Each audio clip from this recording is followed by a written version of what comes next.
Welcome everyone. If you have questions, you can type them in the chat and we'll get to them towards the end of the discussion.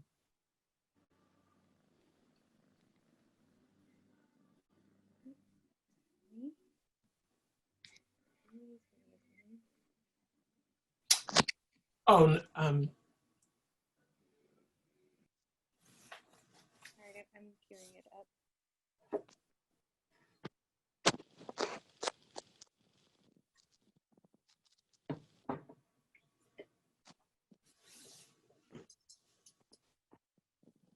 I'm on here. so this is an overview of how the exhibit looks in gallery. Beautiful.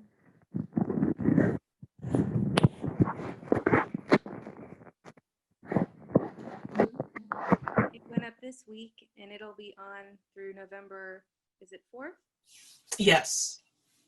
No, November 8th. November 8th. November 8th, yes.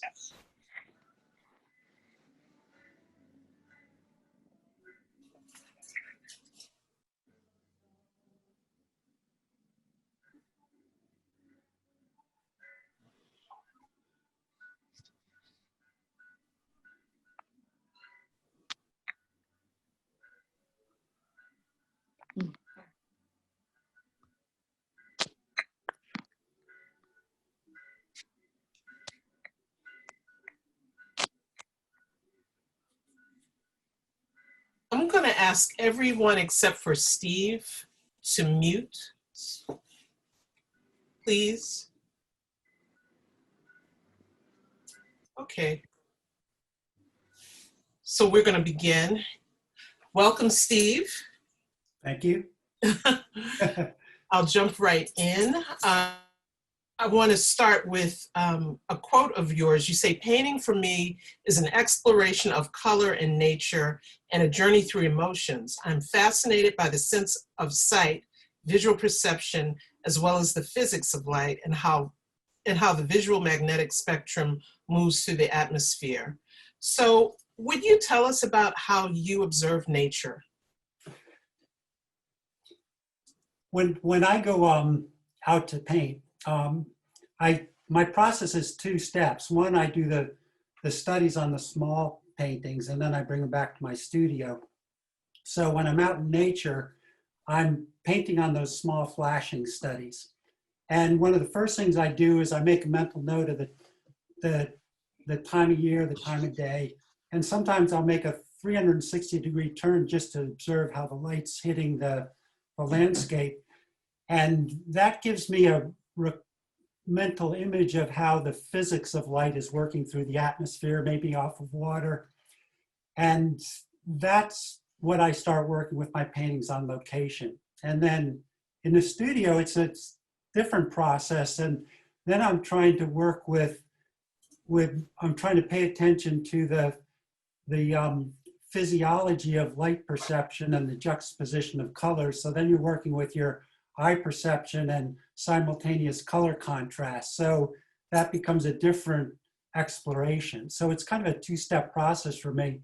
And it came through study of, learning how light reacts to surfaces and then learning how your eye reacts to light when one color is adjusted next to another one. Talk a little bit about the flash paintings that you do. Okay, the flash paintings, there's an artist named Lois Dodd, and she paints in a small format, and I really love her paintings. And when I saw them, I said, I wonder what the heck she's doing. So I found out she's painting on flashing. And flashing is a material that goes under the shingles of roofs. It's a real thin tin, it comes in a ribbon of aluminum. And I cut them in like 6 by 7 inch shapes, and I sand one side and gesso them, and then I glue them to a foam pad. And they're really lightweight to carry to different places in the landscape. And one of the things I love doing is physically traveling through a landscape. And how do you decide what you're going to paint? Yeah, that's a good question. Usually it's a gut reaction. It's a gut reaction to a shape, color. it might be a hillside, but something's got to hit me. And then it's the act of painting that kind of brings it out, what's really there. So that's a process for me to see if my gut feeling is right. And then sometimes the painting takes me a different direction. So tell everybody about this location and why you like it so much. Well, the Mather River Gorge is just below Great Falls, and it's a real ancient place geographically. It actually goes back 470 million years ago, and it's a magma flow that formed that rock structure. So you can be on top of a 75-foot ledge and see water markings from millions of years ago, and it's really exciting. So for me, I like juxtaposing things that are really temporal to things that are really enduring. And I just get a good feeling out of painting that kind of thing. And then since I'm working with color on the moment, you're going from enduring to temporal to momentary. And how do you travel to this area? Well, I'll usually drive to an area. And then about 30 years ago, I made a lightweight backpack out of PVC piping where I can put my supplies on a backpack and I can carry it in. I can move pretty quickly. And it allows me to scale up any kind of rocks or cliffs or just about go anywhere. So, and then I have a real lightweight tripod on top of my backpack too, which allows me to go different places. So half the fun is going there, and half the fun is finding something that's really unusual. And you didn't always do landscapes. What did you start with when you began your painting career? Well, years ago, I was painting from the model. You know, I studied under a woman named Ann Tillman Roth in Connecticut, and she was painting with artists like Bob Baxter and Charlie Reed. A lot of people know Charlie Reed, the watercolor painter. And she taught she was really good with color. But then at the torpedo factory, I studied a couple years under a guy named Peter Thrasher. And he taught a method similar to Danny Dawson, where you're really getting into detailed color nuances as you're painting a model. And that taught me a lot about the physics of light and how light hits a subject. But I wanted to move away from that and get more into an abstraction of what I'm seeing. Mm-hmm. And what are the questions or ideas that drive your paintings? Well, I like playing with time, you know, playing with things that are real ancient with things that are temporal. Like if you put falling, and a lot of times I'm painting with, I enjoy painting through a veil. So the veil might be a veil of leaves from a tree looking into ancient rock, but there's also water. So through that veil is a lot of mystery of a lot of different things happening. You have water, ancient rock, light, and then the leaves that are more temporal. So that becomes real exciting, and you can create abstractions within that, and you can go different directions. When you go to a location, do you try and capture it all at once? Or do you come back? Do you find, like if you're working on one piece, do you find yourself coming back over a series of days to the same location? Like with the tin flashing, it's also, I'm trying to step away. You know, that's another metaphor of space.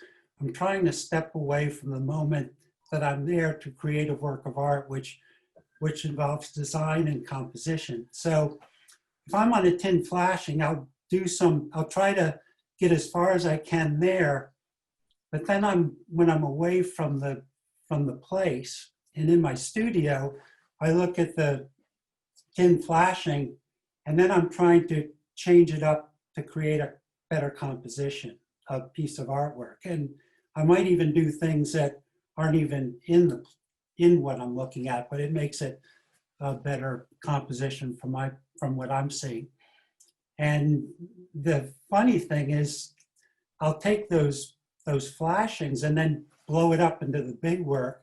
And I found it real frustrating trying to go from real small to big. So I basically gave up. I use it as a thing to reflect from. So in a way, stepping further away from where I was before, but I'm creating the artwork and trying to be truthful to the time of day and time of year. And that becomes a real challenge. So your work is accompanied by haikus that you've written. Right. Talk about how you came to incorporate haikus in your work. Well, years ago, I went to the Phillips Gallery for an evening session playing with poetry and descriptive paragraph writing. And it was at a time when George O'Keeffe had a show there. And I found that the act of writing something really plugged you into what you were looking at. So I figured if it worked on looking at someone else's paintings, it would really help working with mine. And so that's been a real nice tool for me. Let's look at some of your works that are in the show, and I have them on slides accompanied by your haikus. And you can talk about the painting, you can recite your haiku if you'd like. So we're starting with Up the Steep. Right, that's wandered up the steep to catch a view of the trees and through the trees. And that's actually in Maryland. It's at a place called Lake Frank where I've done a lot of mushroom hunting. Found some real nice black trumpets there once and lots of chanterelles. Ooh. But that hike up there, I did a small flashing painting of this that looks totally different, but I like both of the paintings.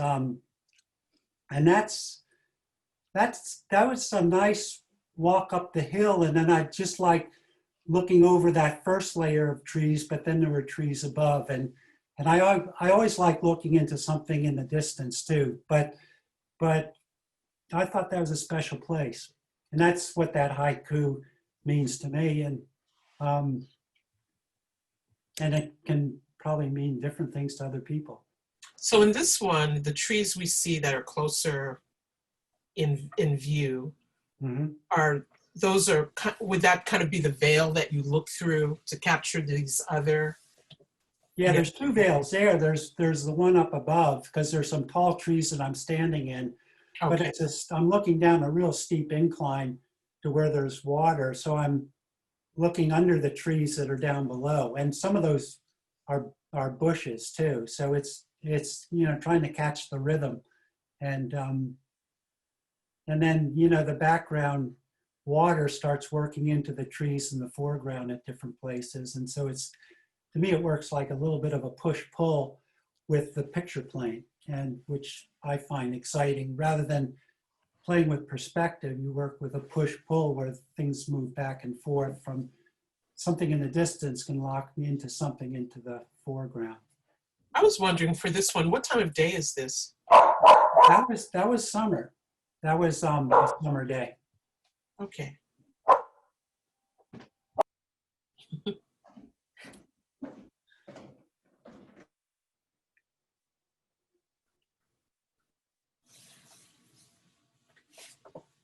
Rhythms of the Gorge. Talk about this. Okay, rhythms of the gorge, some flow with the river and others reach for the sky. On this one, that shows the gorge in its real ancient form, where you have on a distant shore, you have some real sharp edges that haven't been worn yet, but then down below at the foot of the painting, there's some the stone is really smoothened by water over probably millions of years, because that's magma stone and it's really hard to wear down. And then so the river down below, it's almost an emotional vein of water because it's always different when you see it. And that horizontal is totally different than the vertical of the tree going up. And I took the liberty of straightening out that tree at an angle. So you're playing with a horizontal to a vertical. And so I just found that design concept kind of interesting. And you're also working with organic shapes of the tree against more geometric shapes of that distant shore. And then it's kind of a mix of the both in the foreground. Okay.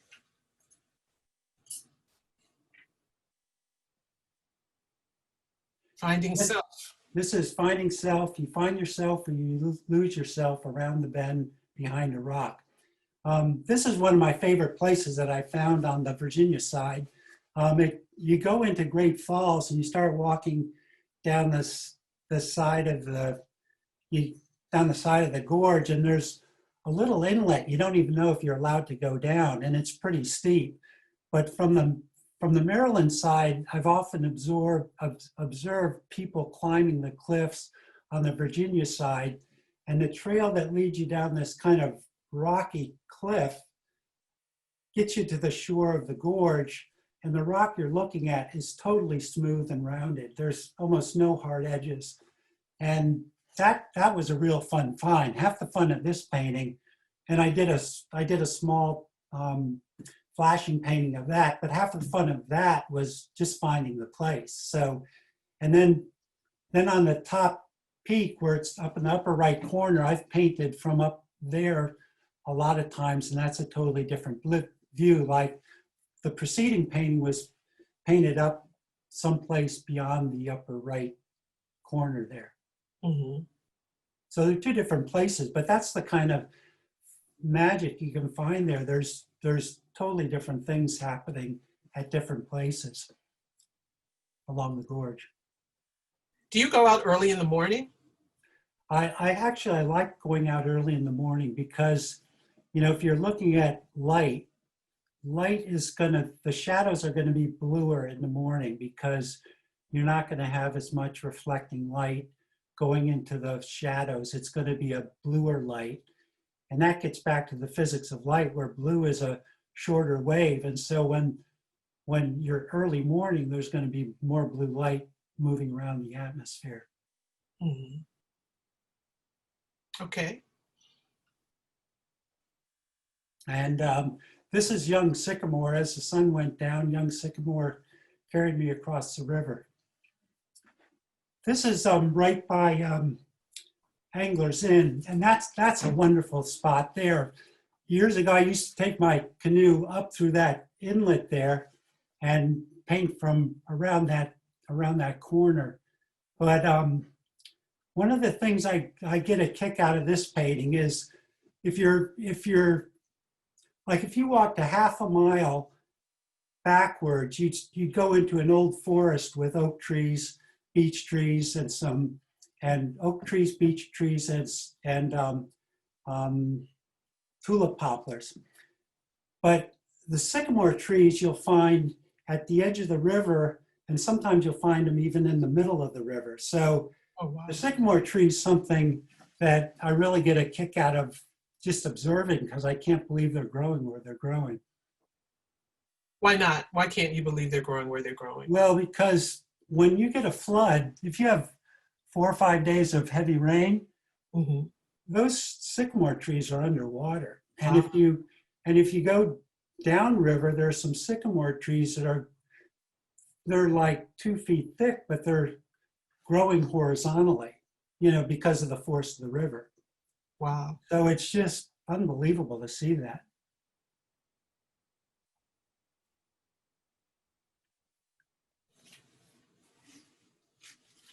Okay, not quite sure. Looking across the gorge and not quite sure which way my mind is going.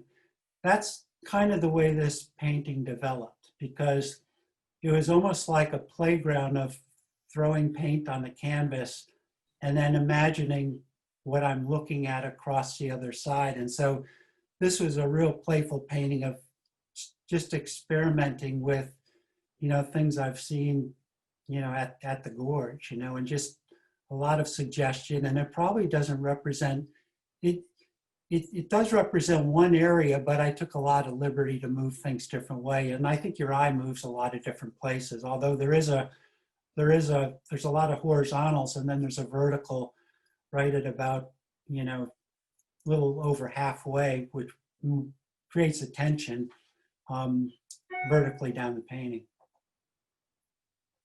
And then, oh, going to the next one? Yes. Yes. Yeah, the overlook is a real fun spot. That's on the Virginia side. And if you're walking the Billy Goat Trail, you're on the other side of the river, and you always look at this big steep cliff, and you just wonder what's up there. And on the way to Great Falls, there's a lot of running trails through the Virginia side, on the Virginia side. And one day I was running and hiking those trails, and I finally found that overlook area. But that's one of the highest views overlooking the Mather Gorge, and that was in the fall, and it was really fun, just looking down at that river.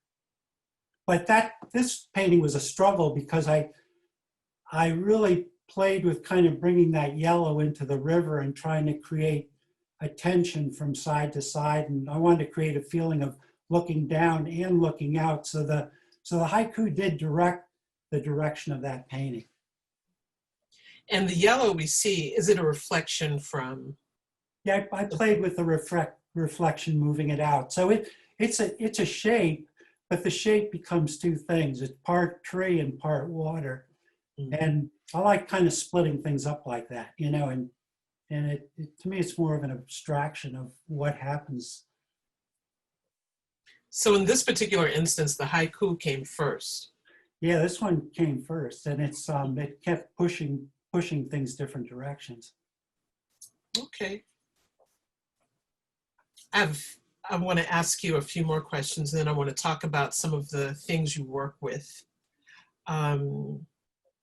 You worked for years as an account executive for a magazine and catalog company or printers, and you got to work with the printers, the people who would print these publications. Right. And tell us what they taught you about color.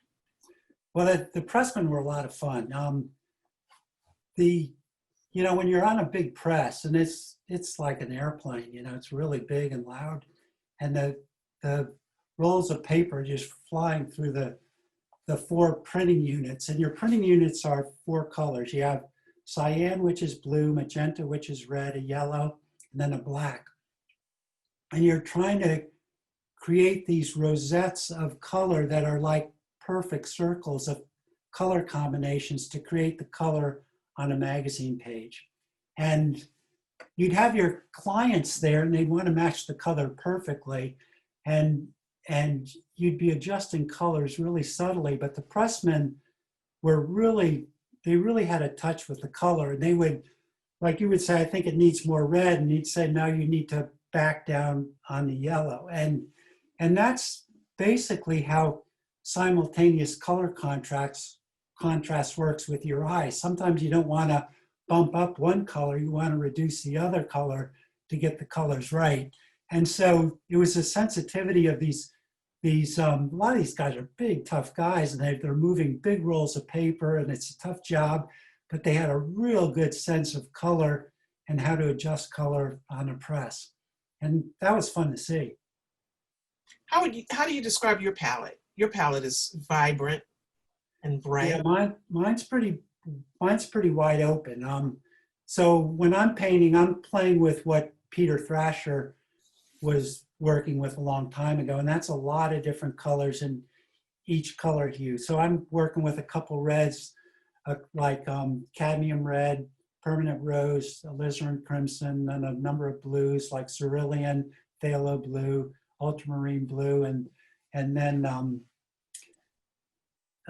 let's see, cobalt blue, and then a dioxin purple. So I'm really pushing out the color way out to the edge. So if you want to get a vibrant color, you mix the two colors that are adjacent to each other, and you're not going to mute the color down, you're going to keep it bright. And you can really zero in on a color. But then when you want to put a color next to it to accentuate it, you want to gray it down to a gray or move it a different direction. And then one color next to another color, it has an effect on how you perceive it. And that's kind of a trick from what Joseph Albers did, and he was just painting squares, and he kept things simple, but the colors are relating to each other, and one affects the other. Do you have a daily art practice? Um, I always try to get involved with something. Even I try to paint every day. Sometimes my practice is taking sheets of colored paper that I get from Home Depot, paint samples, and it's just putting it up on a canvas and trying to figure out how the color would affect the other colors on the canvas. So, you know, I'm always looking at color. And then I like exploring ideas too. So, you know, reading the paper, reading something to change how I see things, it's kind of, that's stimulating. So I like coming across something that throws me off my game to make me look at something a little differently. In addition to the art you create, you construct your own frames. Would you describe the process for constructing frames, and why did you decide to make your own frames? Well, well, I like building things too. I've renovated a kitchen and 2 bathrooms, so I like working with my hands. And the frames I was getting, I just was not happy with them. I always felt like it made my art look worse. So I came across this YouTube video. I think the guy's name was John Peters out of New Jersey, and he was framing some art from Cape Cod. And he did a beautiful job with these floater frames where he paints the inside and stains the outside. And so I just started experimenting with that, and I really liked the results I was getting. And, you know, a lot of my paintings in the show have those frames. And then I went a step further. I started playing with different ways of stain. I created my own stain out of steel wool and vinegar, which is a solution I learned on YouTube. But you have to time it right. Like you have to, that chemistry has to sit for like 2.5 days to get to the right solution to bring out the browns you're bringing out the tannins in the wood. So that was fun too. Mm-hmm. And I want to hold on for a second. I'm trying to read some people's questions. Someone asked, how is painting on flashing different from canvas, masonite, or heavy paper boards? I think it's probably more like masonite, but when I paint the gesso, I have a little bit of a, you know, I don't sand it down super smooth. And then I tend to paint thick on those. You're working with small flashing, so I'll paint thick, I'll paint thin. I think it's really a fun way to study things, especially if you want to travel someplace. And doing what I do, there's nothing better.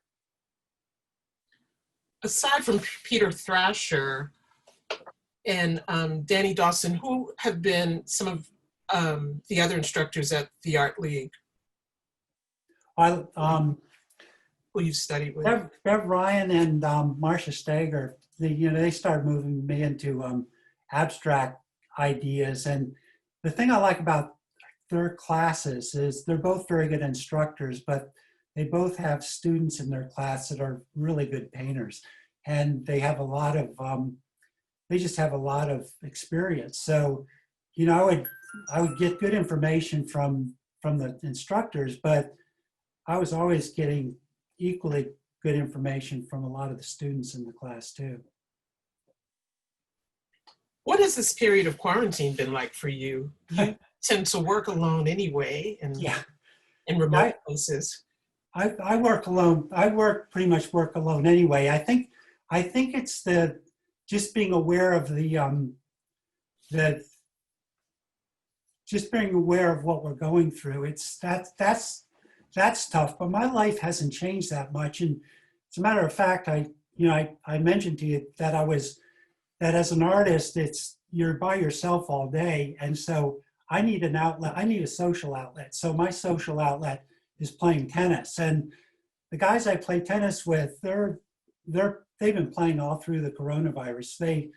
A few guys stopped for a while, but then when we started finding that social distancing outside was okay, we're playing tennis and at 4 o'clock, I usually show up at the courts and I can get into a couple doubles games and talk to some people, and then I've had a great day. So my days haven't changed that much.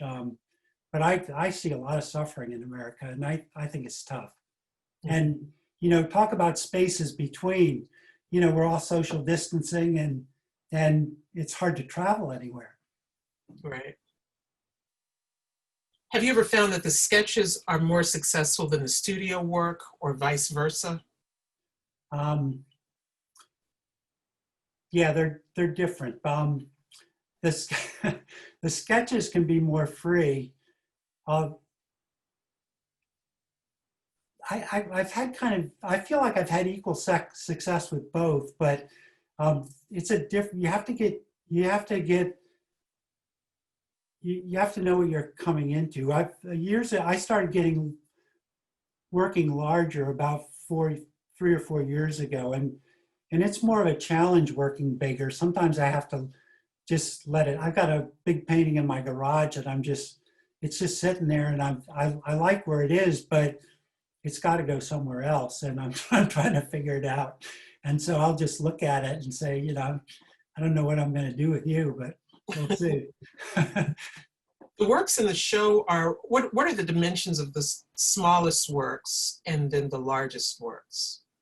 I think so. The smaller work is it can be as small as 4 by 5 inches, or 6 inches is the shape is the head to foot of a piece of flashing. So, 5 by 6 inches is the small work. And then I make my own frames for those.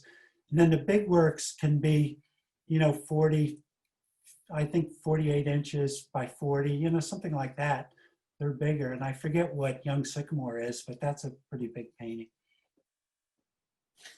What artists do you admire or are you influenced by? Throughout my life, I've really liked Matisse and I've liked Wolf Kahn. But then 4 years ago, I got the book right here. I came across this Danish painter named Per Kirkeby at the Phillips, and there's the book. But I thought his work was fabulous. And he's great with color.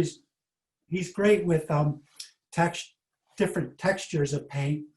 And he was trained as a geologist, but his color is just outstanding, and what he does with the texture of the paint. I'd like to, learn more from that guy, looking at his paintings a little bit more closely. But you can learn a lot by looking at paintings closely. And the other challenge is it's almost impossible to paint like someone else. You have to figure out what you're going to paint like. Mm-hmm. I asked Steve to share his must-haves, just anything that inspires him or that he likes having in the studio or what he likes to work with. And he sent me some interesting things, so I want to share them. I have pictures of a few of them, and I want you to explain them to our audience. Okay, that's my palette sitting on top of my backpack in front of my easel when I'm painting on tin flashing. And that's how I travel to a spot. Okay. Is that PVC? Is that what? PVC? That's PVC piping? That's what you carry on your back? Right, yeah. And there's, on the other side, I have backpack straps that I cut off of an old backpack from the 1970s. And there you are with your backpack. Yeah. That's great. And that's my studio.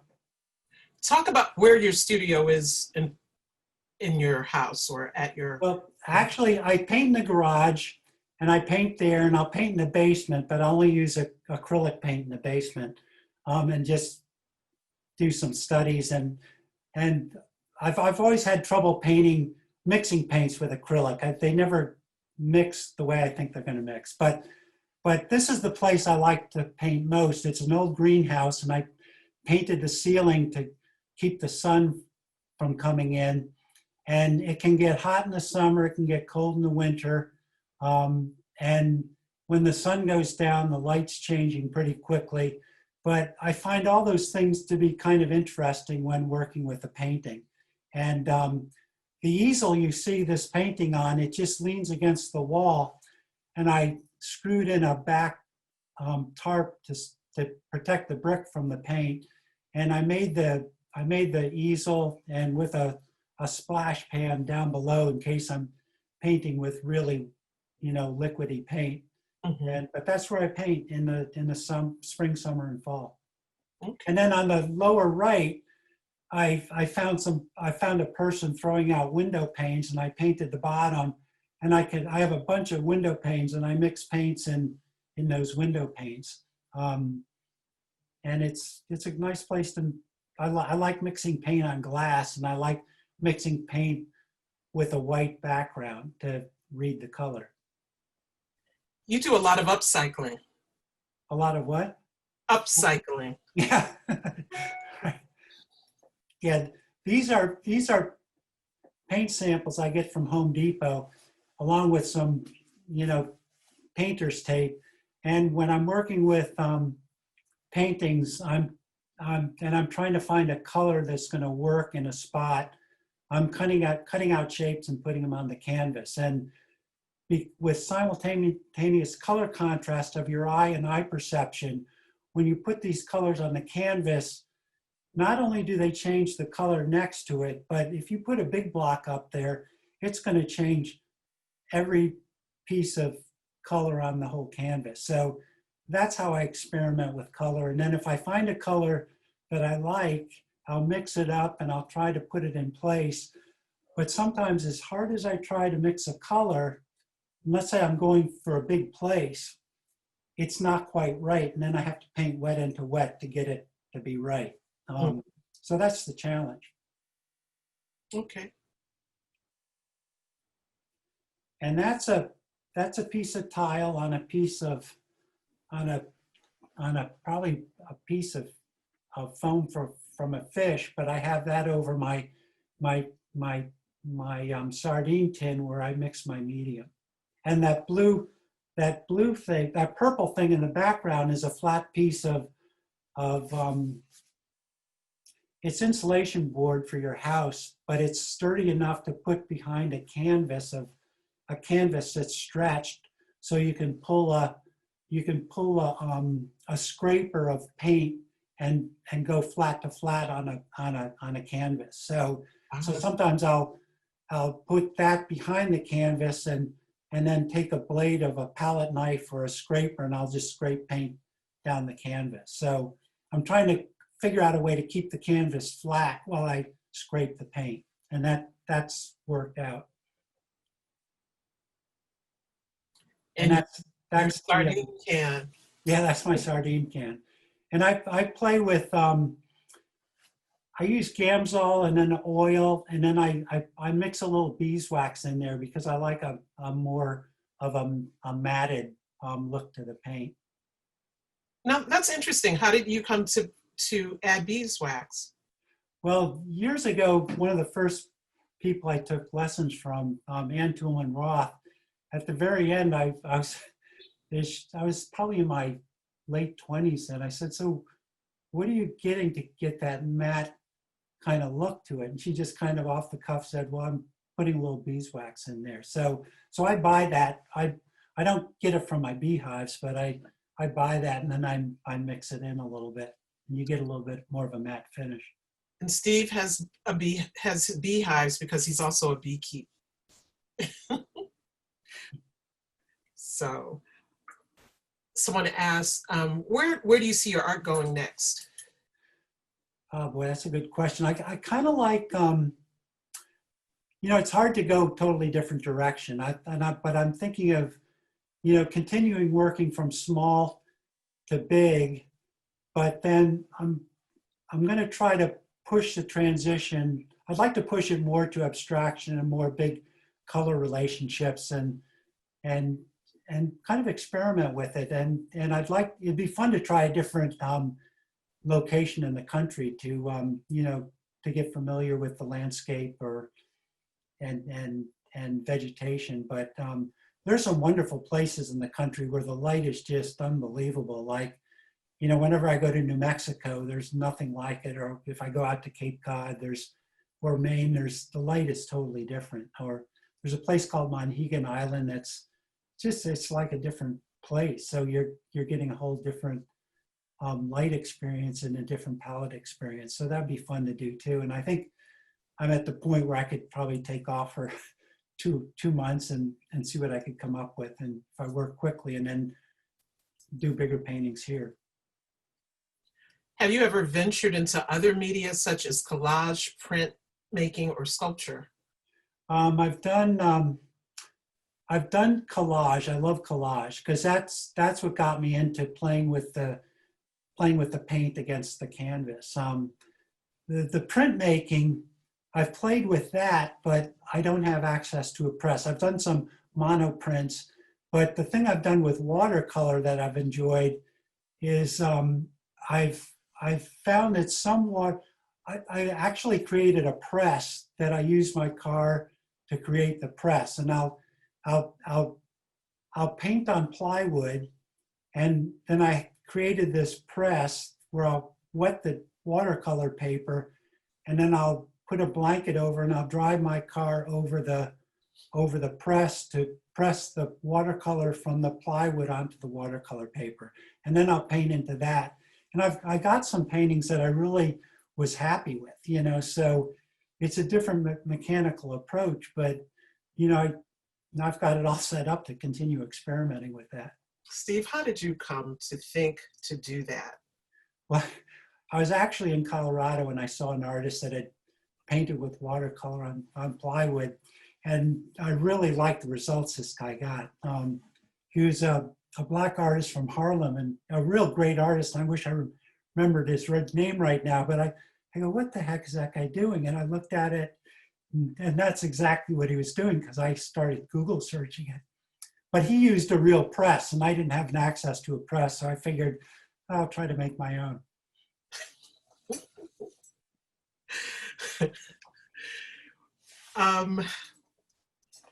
If you weren't making art, what would you be doing? You know, I always I'm not really a book person. I like working with things physically. You know, I love building, but the building industry is tough. You know, I don't know if I could survive for decades and decades. So I'm kind of happy that I was able to have a career in the printing business and got to talk to a bunch of real interesting publishers. And I'm kind of thankful I'm just here right now. How long have you been a member of the Art League? Probably, God, since my 30s, so it's 30 years. I've been a longtime member. And I'm not sure if I ever took much time off, but I think when my kids were growing up, I probably took a bit of time off because those were crazy years. How much has your exhibit changed since you first submitted the proposal for it? It's pretty consistent with the proposal. I think what has changed is when I submitted the proposal, I was a little bit hesitant about my ability to go from small to big. So I used to paint a lot of medium canvases out in the field, and now I like this process I'm doing now. I like going from really small to big, and so I've become more comfortable with the process I'm working with. So this has been a good experience, and you know, you come up with some things that work for you, and you keep them, and then you try to find some other things that might move you in a different direction. So, but I'm kind of like where I am, and I like where I've evolved to over the last 3 or 4 years. What, hold on for a second. I'm trying to follow my questions. What advice would you give to artists who want to submit something for a solo show or want to submit a body of work for solo shows? I would say, learn what you can from everyone you really respect as an artist, but then also try to figure out what you're about and what you're good at. And, like I think it's better to go with what you're good at than what you struggle with. And so you got to figure out what those things are. And I would say that's it. Always be focused on the details of your development and really appreciate every step. Is there anything you'd like to add that I didn't ask you, or a point you'd like to make about your work or about painting in particular? Not really. I think we've covered a lot, Well, I've enjoyed talking to you today and when we talked previously. And I really admire your upcycle habits. I always find it interesting when people make things out of, one man's trash is another man's treasure, or is something useful to another person. So that's great. Yeah, I'm kind of too good at that. Okay. Well, thank you for joining us, everyone.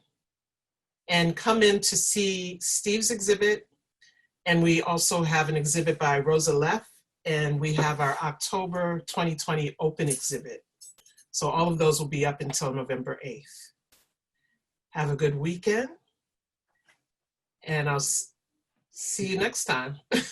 Thank you. Enjoyed it. Me too. Take care. Take care.